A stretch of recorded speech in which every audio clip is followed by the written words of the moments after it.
मैं चंडीगढ़ हूं। मैं देश की पहली प्री प्लान सिटी हूं। लेकिन क्या ये सच है? Smart India make in India के तहत चंडीगढ़ को स्मार्ट बनाया जा रहा है। जो शहर पहले से ही स्मार्ट है, शायद उसे दोबारा से स्मार्ट बनाना, ये कोई शायद लाली लिपस्टिक लगा के कुछ अनोखा करने जा रहे हैं। अभी मेरे पीछे कुछ लोग खड़े हैं, ये स्मार्ट मीटर्स का विरोध कर रहे हैं। इनके पास चलते हैं। स्मार्ट मीटर्स का विरोध करने का क्या मतलब बनता है? यहाँ पर सरपंच जी हैं। सरपंच जी, क्या नाम है आपका? Tejendra Singh. Sir, smart meter है, स्मार्ट सिटी में लगाए जा रहे हैं, तो स्मार्ट मीटर का विरोध करने का मतलब जो क्या? मीटर हैं जो अपने सेक्टर से शुरू या इंडस्ट्री एरिया से शुरू नहीं किए, गांव से शुरू किए जा रहे हैं। और गांव में जो वायरिंग की हालत है वो बहुत इतनी खस्ता है, उसकी तो रिपेयर कर नहीं रहे। हमारा उसका विरोध नहीं कर रहे हम मीटर लगाए, लेकिन पहले जो वायरिंग है या पोल है उनकी तो मरम्मत करें, पहले उसको तो स्मार्ट बनाए ना। जो तारें हर जगह से एक घर को तार जा रही, 4 जगह से जॉइंट है उसमें, और हर रोज़ आग लगती है, हर रोज़ यहाँ लाइट भागती है। वो उसी चक्कर में भागते हैं कि वायरिंग की हालत बहुत खस्ता है।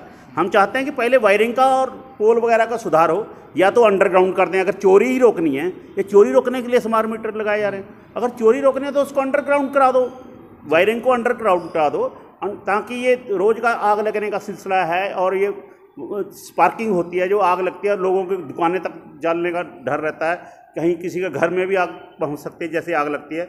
तो ये हम चाहते हैं कि पहले इसका वायरिंग का स्मार्ट किया जाए और पोल वगैरह जो बिजली का सिस्टम स्मार्ट किया जाए, उसके बाद स्मार्ट मीटर ले जाए, हमें कोई इतराज़ नहीं है। ठीक है। बाकी यहाँ दूसरा पानी का यहाँ कोई स्मार्टनेस नहीं है, पानी का प्रेशर लो है, गंदा पानी आ रहा है और सीवरेज गलियों में चल रहा है, वो सीवरेज का कोई स्मार्ट नहीं है। ये कल्ले स्मार्ट मीटर लगाने से हल्लो माजरा स्मार्ट हो जाएगा जी।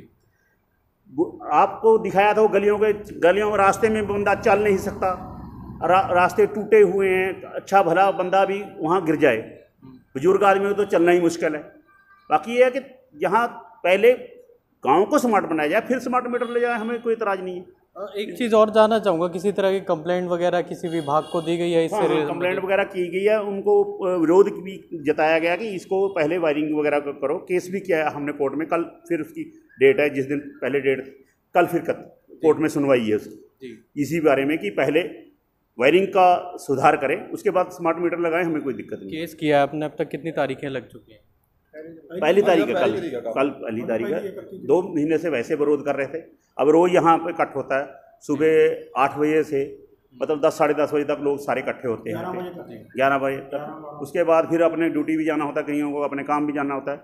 सुबह विरोध पूरा होता है, लेकिन दिन में भी यहाँ कुछ लोग बैठते हैं ताकि वो लोग आएँ, बाकियों को कन्वे कर दें, ताकि वो जब कन्वे करेंगे तो उनको आके विरोध किया जाए। पहले एक दिन लगाने आ गए तो उनका विरोध किया तो वो वापस लौट गए।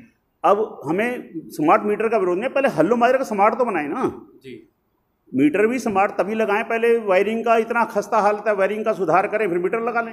मतलब आप लोगों की तरफ से ये है कि पहले वायरिंग को सुधारें और उसके बाद एक बार और चलेंगे। सर, क्या नाम है आपका? मेरा सुखजीत सिंह सुखा, साहब का सरपंच हल्लो माजरा।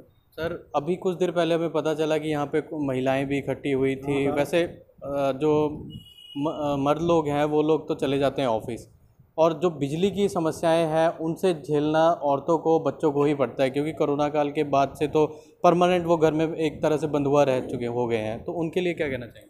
देखिए, जो भी आज पानी, पहले तो कोरोना काल में वैसे ही लोगों के रोज़गार खत्म हो गए, धंधे खत्म हो गए।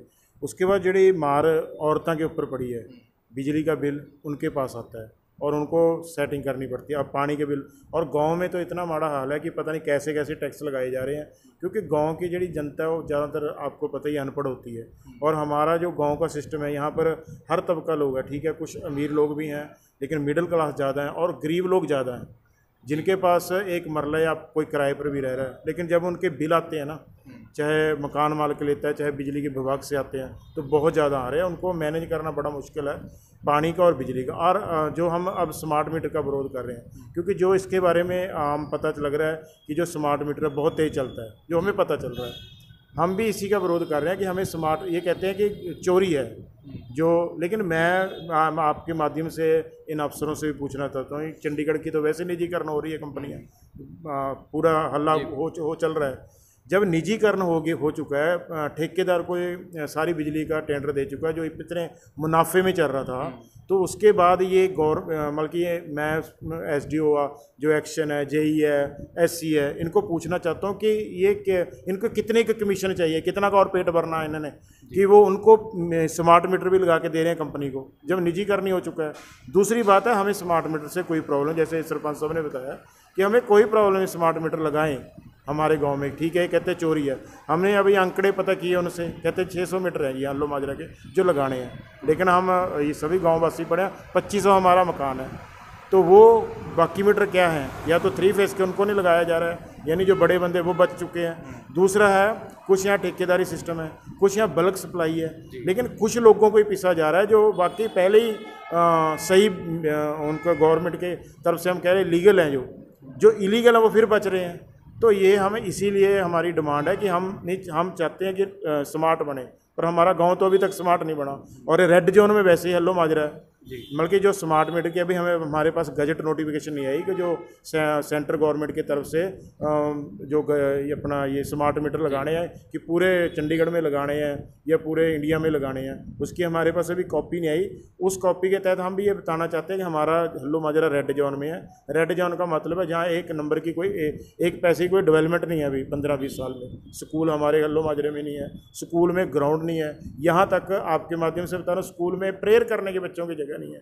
दूसरा, यहाँ कोई पार्क नहीं है, कोई हमारे पास कम्युनिटी सेंटर नहीं है, गलियों का, सीवरेज का, पानी का जो हाल है वो हम बयान नहीं कर सकते, आपका कैमरा उसको बता सकता है। स्मार्ट हमें नहीं है, लेकिन स्मार्ट मीटर के नाम से हमसे कभी पानी के बिल भराए जाते हैं, आज कोई उस पर कोई टैक्स, कोई MC टैक्स, पता नहीं कैसे कैसे टैक्स है, हमें तो उनकी परिभाषा भी अभी तक नहीं पता चल रही क्या है।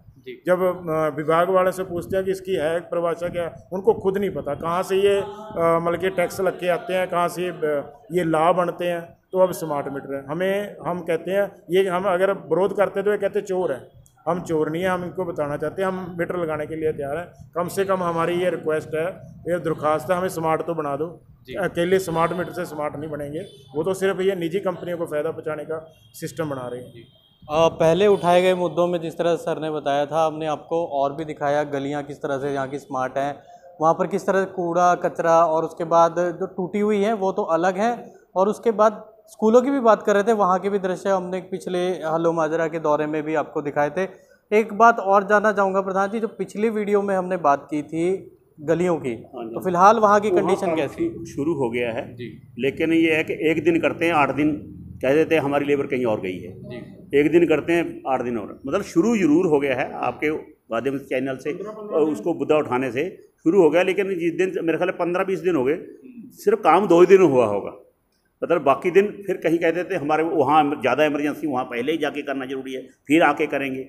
मतलब शुरुआत हो गई है, लेकिन उसको प्रोसेस तेज नहीं किया, वो स्लो प्रोसेस है, उसका प्रोसेस स्लो है, काम जरूर शुरू हो गया। एक चीज़ और जानना चाहूँगा, जिस तरह से बिजली के मीटरों के साथ आप स्मार्ट जो वायरिंग जो इनकी ढीली पड़ी हुई है, जो परमानेंट जो प्रॉपर वायरिंग नहीं करी, आप जिस तरह कह रहे हैं कि ग्राउंड में होनी चाहिए, अंडरग्राउंड वायरिंग करें, तो अगर ये सब नहीं होता है उसके बाद आप क्या करेंगे? हम फाइट करेंगे, इसके लिए विरोध करेंगे पूरा डट के, और प्रशासन की ईंट से ईंट बजा देंगे। जैसे ऐसे हम ऐसे लगने नहीं देंगे जब तक वायरिंग का कोई सुधार नहीं होगा, तब तक हम नहीं लगने देंगे।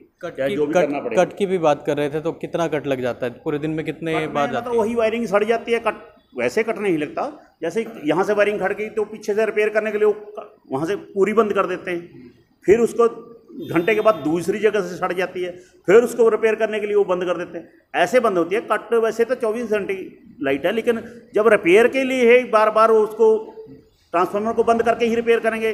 जो मुलाजिम है चलती सप्लाई में तो रिपेयर नहीं करते, वो सप्लाई को कट करके ही रिपेयर करते हैं। एक घर की या 10 घर की सप्लाई सड़ गई है, तार सड़ गई है, लेकिन उसका भुगतान सारा गाँव करता है, क्योंकि सारा टोटल बंद कर देते हैं लाइट को।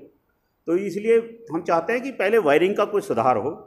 हमें स्मार्ट मीटर से कोई इतराज़ नहीं है, हम देना चाहते हैं। पहले भी इन्होंने मीटर लगाए थे, पहले भी बाहर है मीटर, घर किसी के घर में मीटर नहीं है, सब रोड पर पोल पर मीटर हैं। चोरी तो पहले भी नहीं हो रही, लेकिन अब अगर और चोरी इनको लगता है कि चोरी हो, तो चोरी तो स्पार्किंग हो रहा है, स्पार्किंग से हमारे मीटर भी तेज भागने लगते हैं। जब तार स्पार्क करते हैं, तार स्पार्क जंप करता है मीटर पे, उतना ही यूनिट ज़्यादा फेंक देता हो। अब ये बिल है मेरा 1 लाख 655 का बिल है, और एक 6 दुकानें हैं उनका 13,000 से ऊपर का बिल है। कितने दिन का बिल? 2 महीने का। 2 महीने का बिल है। और पानी का 22,000 का पहले सिर्फ 1,000 या 2,000 बिल आता था। 2 मीटर है मेरे पास, दोनों का 2 भाई हैं हम, दोनों का मतलब पहले 2,000 या 3,000 से दोनों बिल इतने आते थे। अब दोनों मिला के 22,000 का बिल भरा है इस समय हम। तो कितना देखो कितना चेंज हो गया कि मतलब कम से कम 10 गुना रेट बढ़ गए हैं। और जो बिजली का मीटर है मतलब इसमें क्या कर रहे हैं, गाउस हाउस का टैक्स ले रहे हैं, सैनिटेशन का टैक्स ले रहे हैं, एमसी टैक्स ले रहे हैं, और लाइन का खर्चा भी ले रहे हैं, मीटर का रेंट भी ले रहे हैं। इतना कुछ लेने के बाद भी हमारी वायरिंग का कोई सुधार नहीं कर रहे ये लोग। बस जब कंप्लेंट करो तो आके वो लोग फटाफट उसी को गांठ तुप करके निकल जाते हैं, नई तार नहीं डालेंगे, उसी को जोड़ मारेंगे, उसी को फिर चल देंगे। ये तो एक गांव का ही मुद्दा है कि गांव में स्मार्ट गांव बनाने की जगह वायरिंग अंडरग्राउंड करने की जगह वायरिंग ऊपर से जा रही है, स्मार्ट मीटर तो लगाए जा रहे हैं। लेकिन अगर हम चंडीगढ़ के और सेक्टरों की भी बात करें, वहाँ भी यही हाल है, वहाँ भी वायरिंग अंडरग्राउंड नहीं है। कई सेक्टरों में जो मेन जहाँ से वायरिंग जा रही है वो ऊपर की ऊपर निकल रही हैं, और आए दिन कभी पेड़ गिर जाते हैं उस पर, कभी कुछ हो जाता है, तो उससे जो सेक्टरों में बिजली के जो कट हैं वो आए दिन लोगों को झेलने को मिलते हैं। और ऐसे कट जो लंबे लंबे पूरा दिन के लिए ऐसे ही पूरा दिन बिजली नहीं आती है, ऊपर से कोरोना काल है, बच्चों ने घर में पढ़ना है, क्लासेस चलती हैं, और बिजलियां ना होना, चंडीगढ़ के लोग ऐसे रहते थे कि यहाँ पर इन्वर्टर लगवाने की भी ज़रूरत नहीं पड़ती थी। लेकिन आज का दौर है, यहाँ पे इन्वर्टर लगवाए बिना आप नहीं रह सकते। ये चंडीगढ़ नहीं है, ये पंजाब का कोई ऐसा पिछड़ा हुआ गांव दिखाई देता है जहाँ पर कि आप इन्वर्टर या जनरेटर रख लें। और मेरी ये आपसे सलाह है, अगर ऐसा ही रहा तो जनरेटर आप भी रख लीजिए, ताकि अपने बच्चों को ढंग से पढ़ा लें और घर में भी काम कर लें। चंडीगढ़ से कैमरा पर्सन दीपक चौहान के साथ राहुल तिवारी, राष्ट्रीय खबर। ताज़ा खबरों से जुड़े रहने के लिए सब्सक्राइब करें राष्ट्रीय खबर टीवी और बेल आइकन दबाना ना भूलें।